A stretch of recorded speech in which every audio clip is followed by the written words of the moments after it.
بسم الله الرحمن الرحيم. السلام عليكم ورحمة الله وبركاته. بینەران بیسەران و خۆشەویستانی کەناڵی ئاسمانی پەیام و بەرنامەی دوانکەی خەڵک، سەلام و ڕەحمەتی خواتان لێبێ. ئەم کاتە و هەموو کاتێکتان باش، خۆشحاڵم لە حەڵقەیەکی نوێی بەرنامەی دوانگەی خەڵک بە خزمەتیەوەی عەزیز و خۆشەویست شاد دەبمەوە.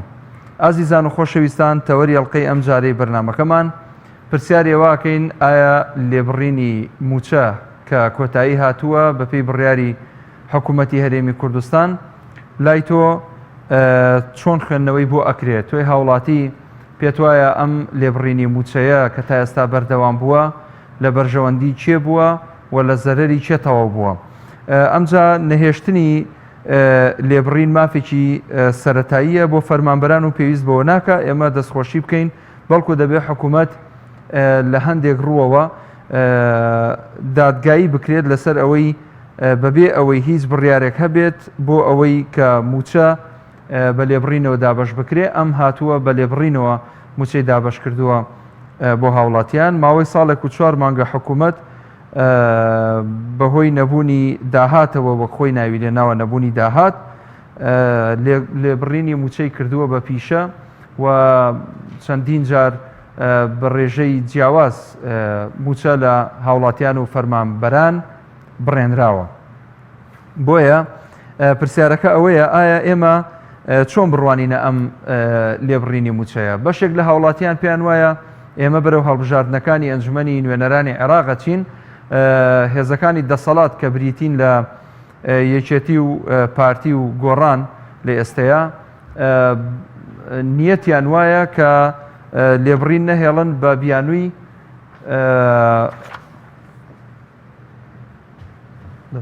بە بیانووی ئەوەی کە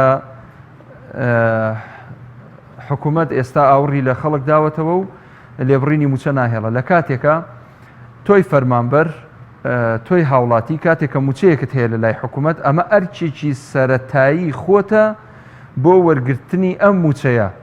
ئەمجا نوختەیەکی تر بەڕاستی بەشێک لەو کۆمنتانی کە هاتوون دواتریان خوێنمەوە زۆر حەقیقەتەن زۆر شتێکی ڕاست و دروستە. ئەڵەن ڕاستە لێبڕینی موچە ئێستا کۆتایی هاتووە، بەڵام تەرفیع و عەلاوە نییە بۆ فەرمانبەران.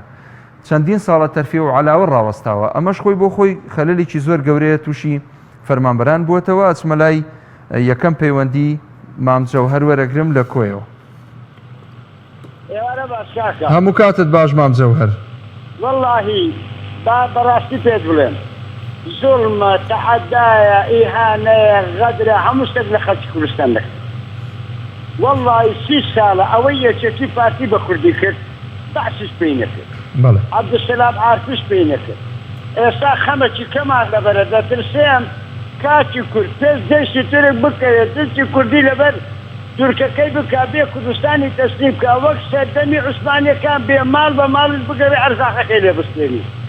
وەرە میلەتی کورد کراوی دانێ و سەلامی لێکا، موتەت دەبڕی، زیندانیت دەکا، تێتەڵ دەدا، دەستکوژی دەربەدەرت دەکا، لە بەحری ئیجەی دەخنچێت. ئەرێ ئەو هەمە ڕێز عەشیرەت و ئاقا و زانایانی ئانی لە کوردستان ئەرێ بۆ قسەکی ناکەن؟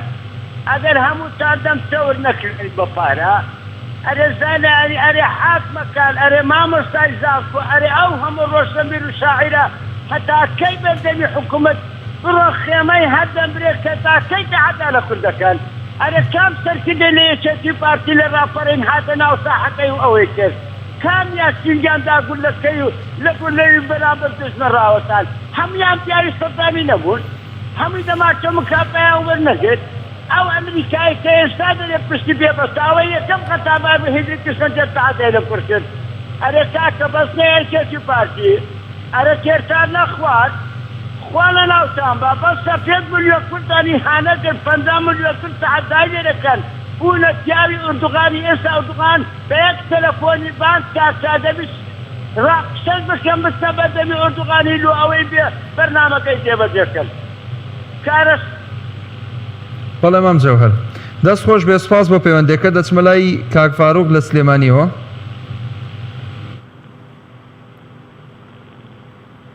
بەڵێ کاک فاروق.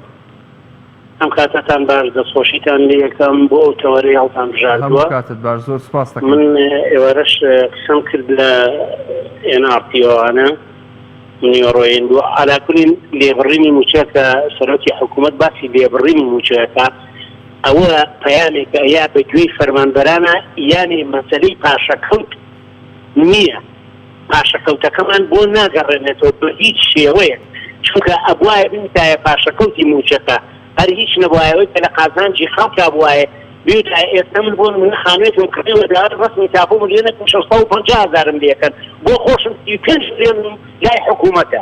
ئێوە نەخوا لەدای ئەمان بە هەموو بارێکە ئێمە دیانی بدرێتەوە احترامم لێساڵی دووجارەمان بڕنەوە کاکە لە هەموو بارێکەوە زەختەخەنە سەر فەرمانبەران. بەڕاستی حەقە فەرمانبەران بارە هەموو چینی توێژەکان بارە هەموو خانەنشینان هەرەمووی شارێکی گەورەکەن لەسەر حکوومەت بۆ ئەوەی نییە بیانەی دان بۆ پاشەکەوتا بنێت. کاکەمان باسی 50,000 هەلی کاریانە کرد، باسی پاشەکەوتیانە کرد، پاشەکەوتان بۆی گەڕینەوە. ئێستا کردویانە بە لێبڕین و هەروە سوپ و ئاسانی ئەو خەڵکە شەشێتە ژێرباری قبوڵیەتە. بەڕاستیەوە قابلی قبوڵ نییە و زۆر ژیانەیە.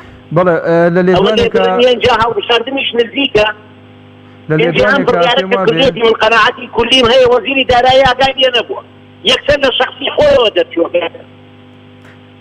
بەڵێ لە کاتێک بنیشن نابێ خۆبوونەوەیەکی لەسەر نابێ حسابی ئەو پاشکەوتی ئەو هەموو پارەی لەو خەڵکەسنەوە دەفەت 10 دینار قەرزار پارێکی لە بازانە لێ خۆشە بن بڕۆ معاملاتێکی دایرەکە ئیش دەبێی تاپۆی یەر شوێنێ ئەمێرن بۆ ئاو بۆ کارەبا بۆ زەریوە بۆ هەموو شوێنێک دوا فرسی لێ سێن ناگە قەرزیان پێ کردووی. بەڵێ دەستە خۆش بە کاک فاروق، زۆر سپاس. دەستان خۆش بۆ تەوەرەکە. سپاس بۆ تۆش. نابێت پیشکەم بە سەرمانە بەڕاستیەوە هیچ منەت نییە. حقی خۆمان بووە وە سپاسیانەکەم خۆ ڕاگرین با بخۆ لە شەڕانە بین ئێوە دەستان قسەکە بینە قاقامان خانەمان نییە. دەستە خۆش بێ سپاس. لە کابینەی هەشتی حکوومەتی هەرێم پێم وا بێ نەیچیرەڤان بارزانی باسی لەوە کرد کە ئەم پاشەکەوتە وەکو قەرزێکە لەسەر حکوومەت، دواتر حکوومەت ئەم پارەیە جێڕێتەوە بە فەرمانبەران و هاوڵاتیان بە قسەی خۆیان.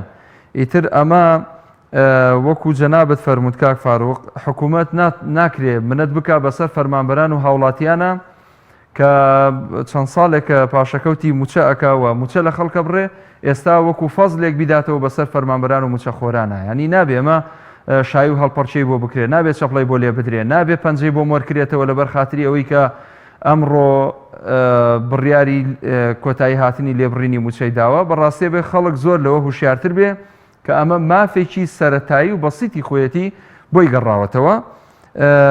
ئەچمە لای کاک مەحموود لە پیرەمەگرونەوە. کاک مەحموود داخراوەتەوە پەیوەندەکەی، سپاس بۆ ئەوەی کە دووبارە پەیوەندی بکاتەوە. کاک مەحموود بەڵێ کاک مەحموود بوو فەرموو. السلام عليكم. وعليك السلام ورحمة الله وبركاته. يا اخواني بسلام يا ربي. والله اخوي عملي بريني متابعة سنتحل حكومات بيني لو كذا زيادة كنقلي بلا معنى على خاصي لوكري. كإنسان بريوتي يعني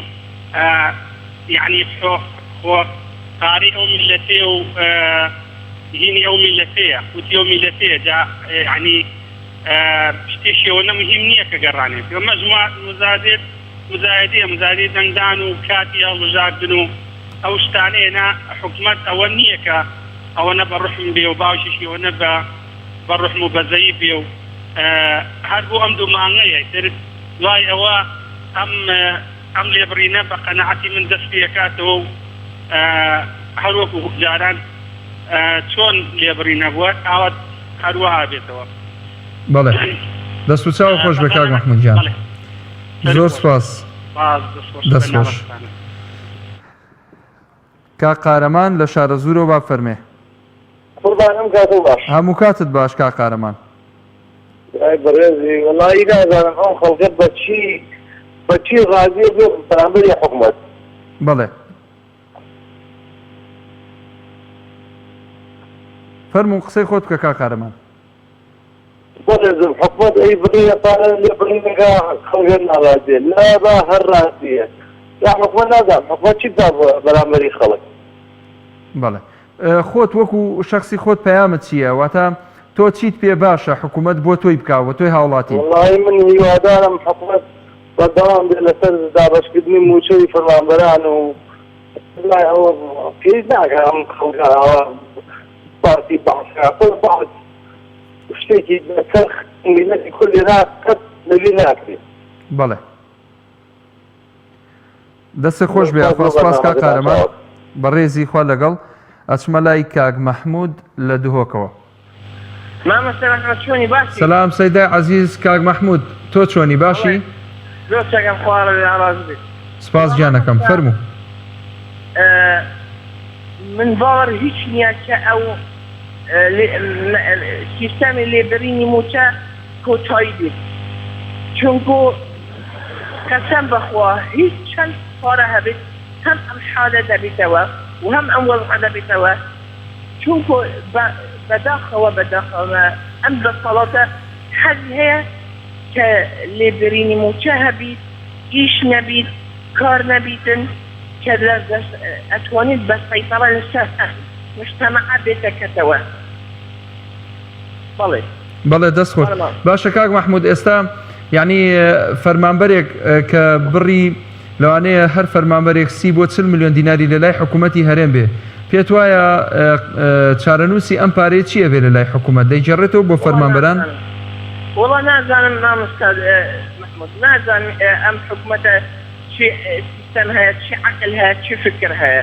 یعنی ئەگەر حکوومەتی بەغدا پارە هەناردە لە هەرێمەکەی، ئەوە ئەمە هەر وەزعی ئەمە بیتن لێبرین ئەوە نە ئەوە دیفاعی لە حکوومەتی بەغدا دەکەمان ناوڵات، بەس حکوومەتی هەرێم هۆکارە.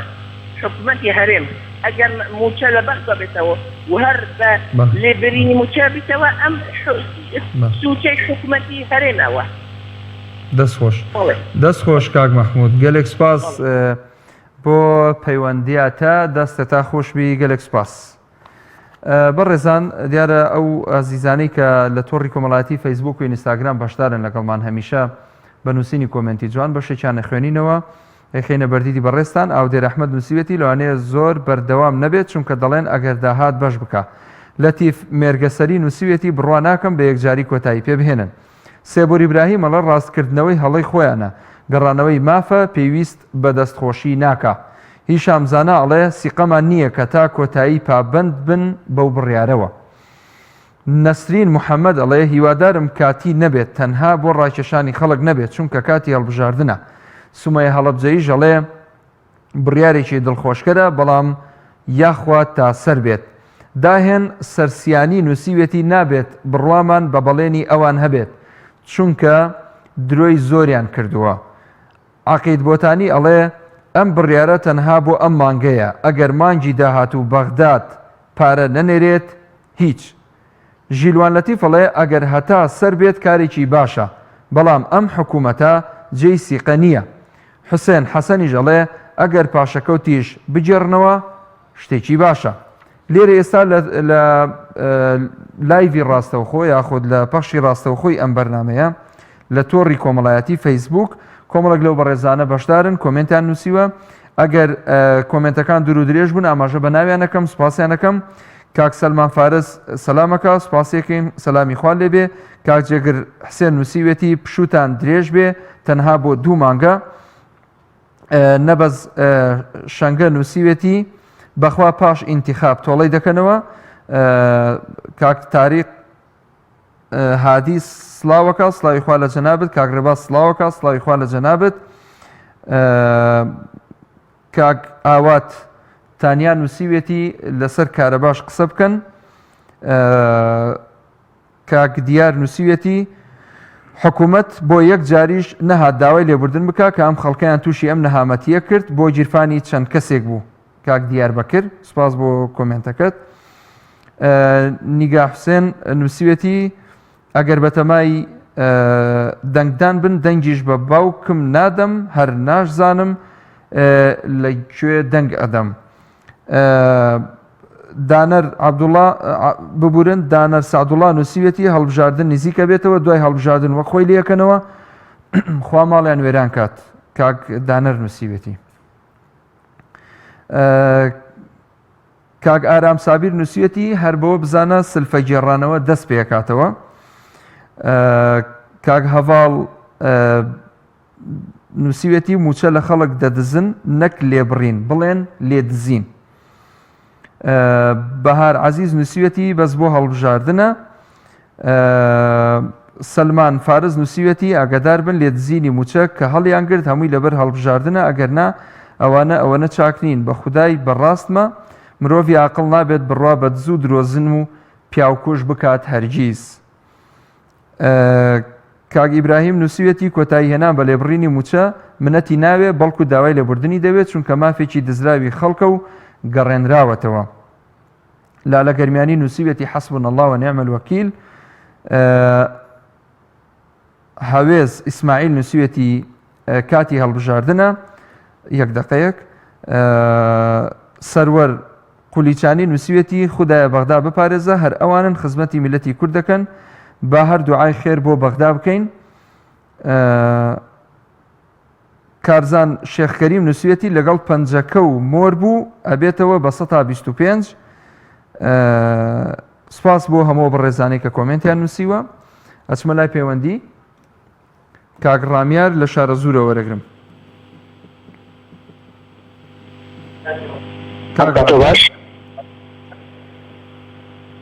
کاک ڕامیار فەرموو برا عەزیزەکەم فەرموو. کاک ڕامیار سڵاوی خوا لە جەنابەت فەرموو گیانەکەم. ئەم موچەوە یانی پاشەبۆزی ئەم سینەماوە حکومەتێکی فاشل بۆ خۆی ئەمە یەک. بەڵێ لەسەر باز و باز دەخەتە پێنەسە نەو دەفرۆشێ گوڵگەکە بازسەرانە ئاسانەیە باشماخی هەیە سەرەتاڵێن حەیفە بۆ حکومەتێک بەو هەمووینەوە تەقلیم دەکات دێتە خۆم ئەوروپاژی ئەو حکومەتەوە یانی ئەوروپا چییە؟ ئەوروپا لەسەر باسی دوکاندار و سیارە و ئەمانە باسی یانی مەعاشی بوێنێتە ماڵەوە کەس بۆ حکومەتێک خۆمان لەسەر کاندێکی نەو داوە حکومەتێک کە ئاوە ئەکات ئەم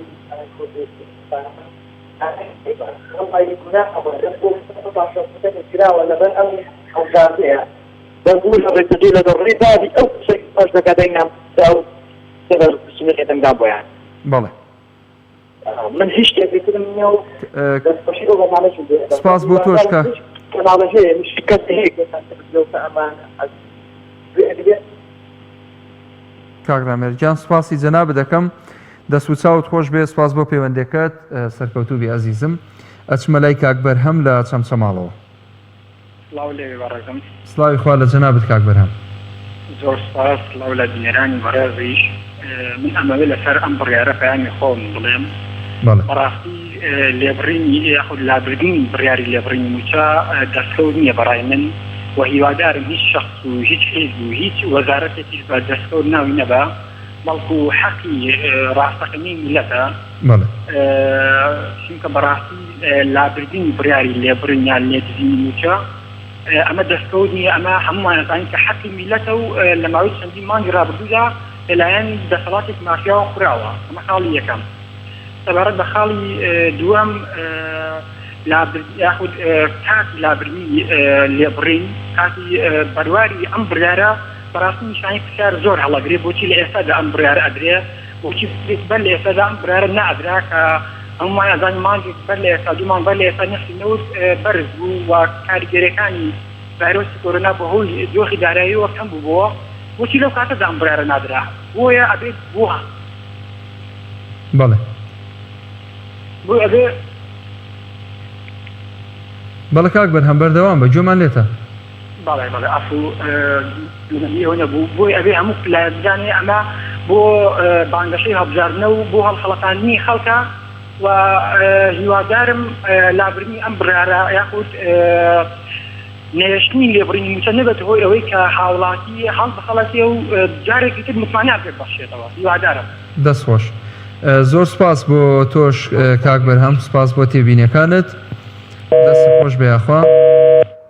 بەڵێ عەزیزانم ئەوەی ئەیبینین ئەمڕۆ سەرۆکی حکوومەت بڕیاری نەهێشتنی لێبڕینی موچەی داوە بەشێک لە هاوڵاتیانی هەرێمی کوردستان بەپێی کۆمنت و پەیوەندەکان باز دەواکەن ئەمە لێبڕین نەبووە بەڵکو لێدزین بووە. حکوومەت ئێستا ناتوانێت منەت بەسەر ئێمە بکاتەوە کە لێبڕینی نەهێشتووە بەڵکو ئەمە مافێکی سەرەتایی خۆمانە زەوتی کردووە چەندین ساڵە بۆ گیرفانی حیزب و خزم ئەمە وەکو بەشێک لەو هاوڵاتیانە ئەڵێن. بۆیە پێویستەکە حکوومەت زۆر لەوە زیاتر پێشکەش بە خەڵک بکە بەڕاستی ئەتوانین بڵێن حکوومەتی هەرێمی کوردستان تەقسیری هەیە بەرامبەر بە چینی موچەخۆران و هەژاران و کەم دەرامەت و خاوەن پێداویستی تایبەت و هەموو ئەوانەی کە لە ئێستادا لەسەر موچە دەژین. ئەچمە لای کاکاروان لە هەولێرەوە. کاکاروان فەرموویان. ئەو کاتت باش؟ هەموو کاتت باش کاکاروان. باشی بەڕێزم. باشی گیان دەکەم، سپاسە دەکەم. بەڕێزم وەڵڵای ئەو دەسەڵاتدارەی لە 2000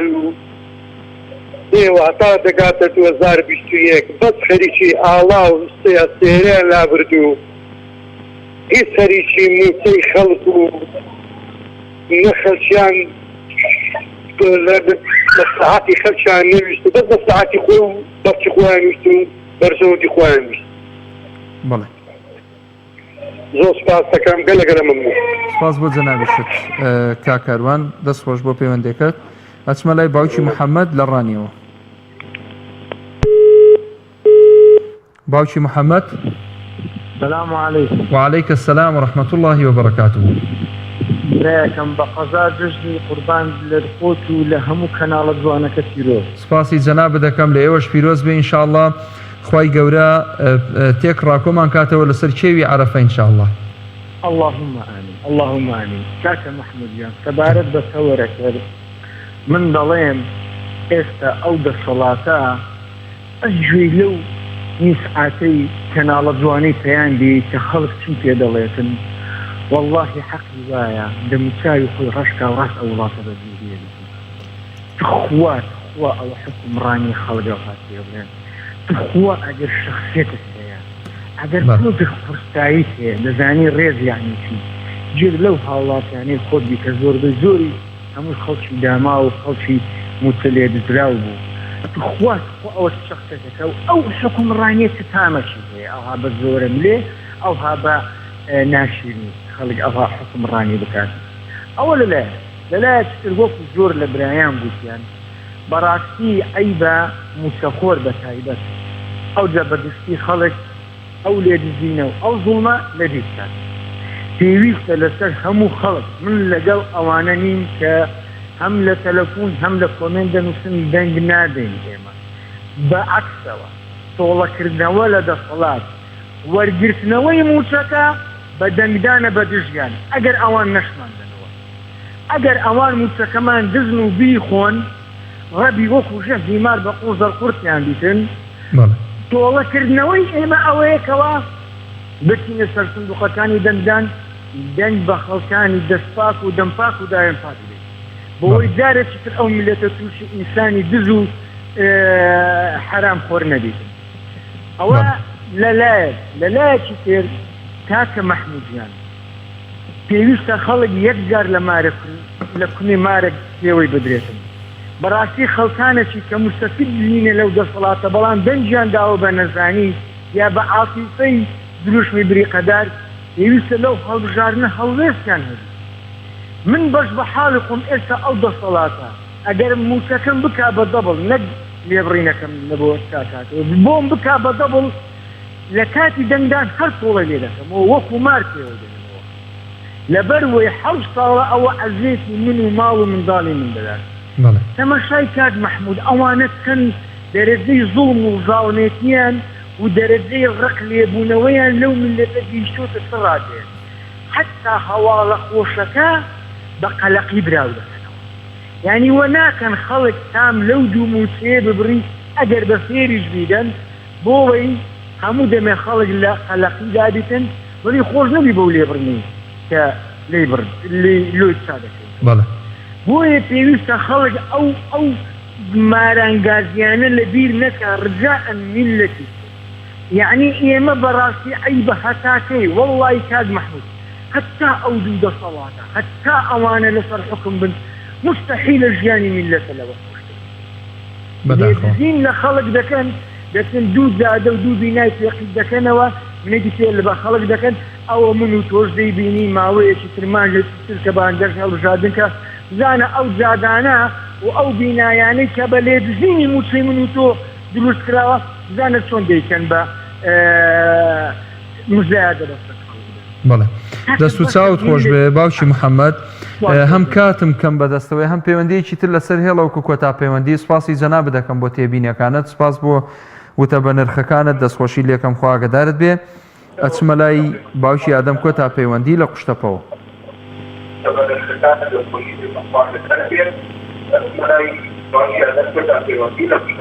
السلام عليكم. وعليكم السلام ورحمة الله وبركاته. باوشي آدم لتلفون وجملة بقرا سباس دكم دنجي تلفزيونك بيدنك. كاك محمود دسخوش برنامج لكم. سباس دكم عزيزم ممنوني جنابتم. باوشي تعود معكم. كاك محمود أولا وشي زكاينا وخو من خاينشين. خاينشين بسطو بيستفاد آية كثير بجي. بله. وەکو هێزەکانی کە باشکەوت کرا سەبات پشمانمایە یعنی هیچ چارەنووسی ئەو ڕاتمانەشوان دیار نییە واتە موچەکەت بەشت ناکا باوکی ئادەم بەێ مەبەستت ئەوەیە موچەکەت کەمە بەشت ناکا ئارێ وەڵی ئەلان ئێستا بەخۆ دری بەخۆ 220 ئایا بەشی کەسەشی دەکاتن ئەوە لەسەر عەرەفات برنامجی آنی جاهای که هوی پاره کاربای بداتن که کاربای ماری دبل کبر پاری بداتن آیا هم بچه شد 20,000 نری کری کاربای بیزلیم آیا هم بیزلیم بی هشت نفری ما والله ببیت الله حتی ایسا حتی که امروز دکاتن هم صدن دایت پارتی بله او خواهی دکاتن یعنی با پارتیش مشهوریم بس والله ببیت الله اوزان دشیناده بی دەست خۆش سپاسە دەکەم باوکی ئادەم سەرکەوتوو بی ئینشاءالله دەست و چاوت خۆش بێ خۆشەویستان هەندێک لەو بەڕێزانەی ئێستا کۆمنتی تریان نووسیوەتەوە تەنها ناوەکانیان نەخوێنمەوە سپاسیان دەکەم هیوای سەرکەوتنیان بۆ خوازم کاک فریاد سدیق کاک هەڤاڵ کاک هەڵۆ شوانە حاجی سەنگەر خۆشناو سوهەیب کەمال فازل مەحموود گۆران فەتاح محمود تەنهایی سوپاسی هەموو بەڕێزانەی ترەکەم کە کۆمنتیان نووسی و دەستخۆشیان لێکم ئەڵقەی ئەم جارەی دوانگەی خەڵکتان پێشەش کرا تەوەرەکەمان لەسەر ئەوە بوو چی دەڵێیت لەبارەی نەهێشتنی لێبڕینی موچەی فەرمانبەران تا ئەڵقەیەکی تری ئەم بەرنامەیە بەخوای گەورە و میهرەبانتان ئەسپێرم لە دوعای خێر بە بەشمان مەکەن. ئەسەلامو عەلەیکوم وەڕەحمەتوڵڵاهی وەبەرەکاتوه.